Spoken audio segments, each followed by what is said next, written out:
So for today's video, I'll be sharing with you the process on how to bring your pets, especially your dogs, from the Philippines to Canada.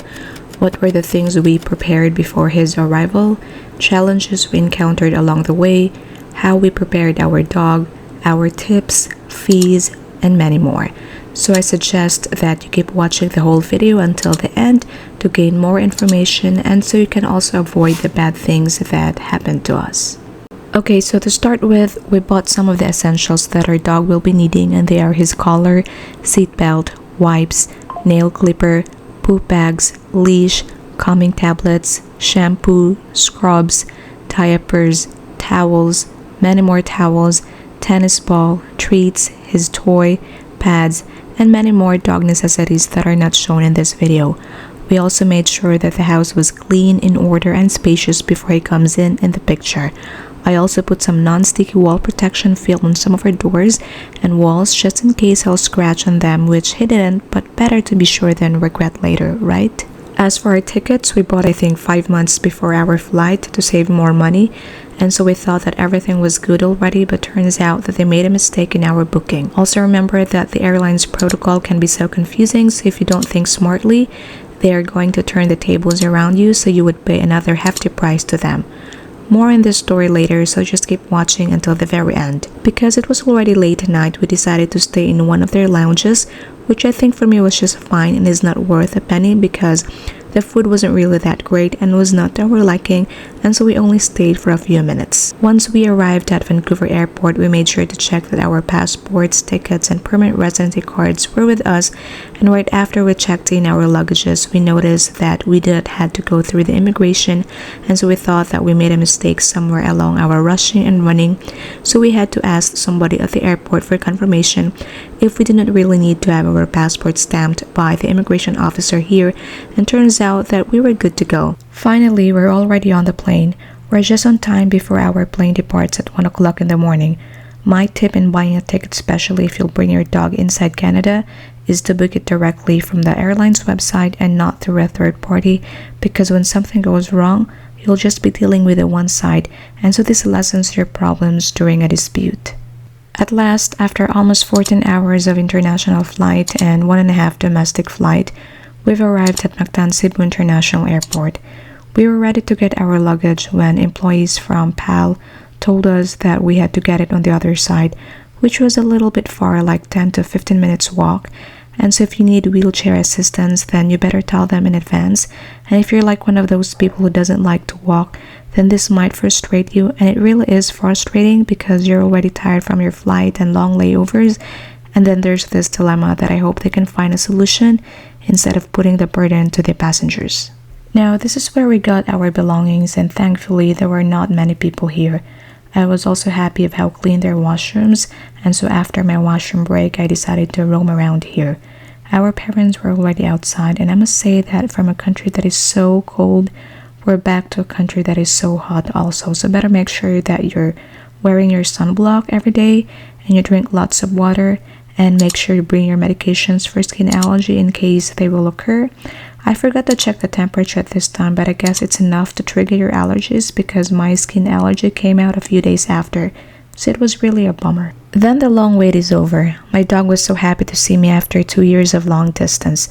He was 40 kilos at this time, and I know he's overweight, so in my 2 weeks of vacation, we really had lots of exercise just so he can lose weight because I was so worried of how much we were going to pay for him, and because he was always panting. We also trained him to get used to sitting inside the car as he hadn't tried being inside yet, and then drove him to long distance area for him to get used to it too, since once inside Canada, we'll be driving for long hours. Apart from those, we also introduced dog food to him instead of the table food, so his poop is dry, and even let him try on the diapers just in case we will need to put it on him while at the airport or in his crate, but this didn't happen because during our simulation, he did not poop, so we decided not to put this on him. Last but not the least, we did some simulation of him inside the crate. At first, he wouldn't want to go inside because he was so scared, but we were just very patient with him until eventually he understood it and went inside by himself. My tip for choosing your crate is to always check the guidelines from the airlines you chose to know what it should look like, the dimensions, and everything that there is need to know. Also, another note here is we remove the wheels of the crate because my dog won't go inside because it tips over when it goes inside, and it made him very scared. So as soon as we remove the wheels, everything went easy for all of us. By the way, we paid more than 3,000 for the crate, but they can also go over to 5,000 pesos. What were the documents that we prepared so that he'll be allowed to exit the country? Firstly, we made sure that his anti-rabies are up to date and even his other vaccines.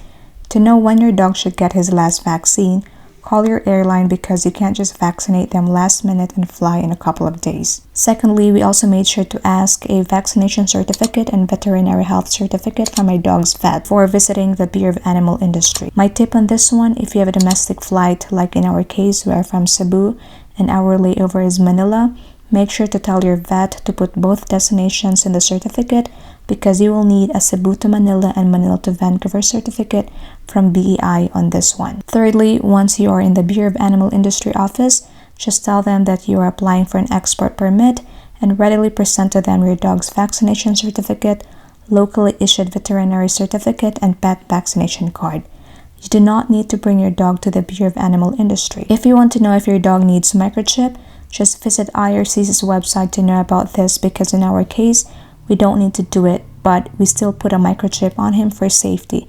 And if you want to know more about BAI's requirements on the exporting animals, just visit their website too. By the way, BAI will only give you the export permit intended for the international flight. However, for the domestic flight, you will be the one to get it from their website. They will assist you on how to do this. Also, the validity of the veterinary certificate is only 7 days, while the permit from BAI is only 10 days. I don't know if this will change in the future. Another thing to note is that the export permit from BAI is only free, but the certificate from my dog's vet is not. So if you want to save money on the veterinary certificate, then better get it from the CT veterinary office if you're from Cebu. Okay, so right now our 2 weeks vacation is finally over and we are again at the airport as what you can see in the video.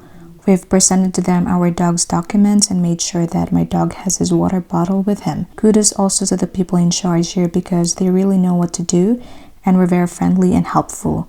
We paid 10,000 pesos on the domestic flight of our dog. After a couple of hours, it's finally time to say goodbye to our dog, but we did it so nonchalantly so he wouldn't get excited. We were nervous, but at the same time excited for him. Also, make sure that they're going to weigh your dog. So during this time, my dog's weight was only 37 or 38 kilos instead of 40 kilos. Now, what were the challenges we encountered in this decision of bringing our dog to Canada? The first one is that the airline told us that the aircraft that we should be flying can't accept dogs because we purchased the wrong ticket and it was not ventilated. We were very shocked to hear this one because we bought the ticket with the go signal of one of their employees. So how come this thing happened? The agent also assured us that it was ventilated and that there would be no aircraft change. That's why we agreed. Unfortunately, the only suggestion that they can give to us was if we try a boat from Cebu to Manila.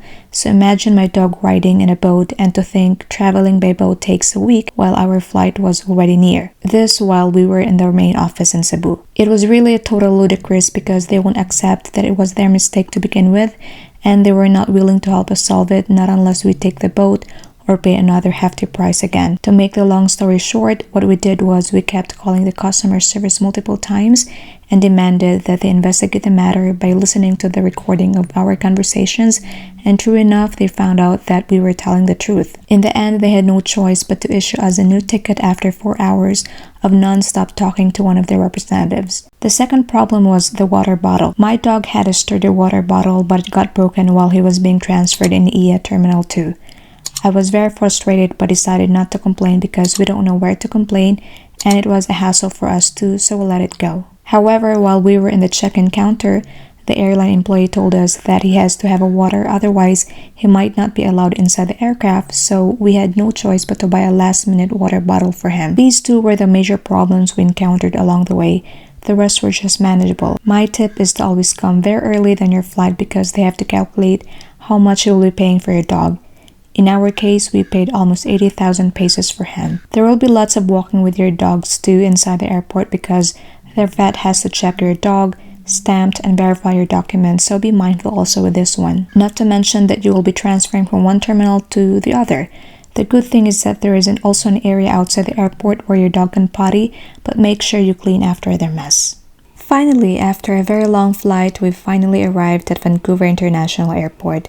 This is the area where you will be getting your dog. After here, you don't go directly to the exit, but to the other side so the officer can check your dog's certificate, especially the anti-rabies. The $30 fee was waived also, and then we were good to go. That's it for this video on how to bring or even get your dog from the Philippines to Canada. Don't forget to like, subscribe, share, and comment, you guys.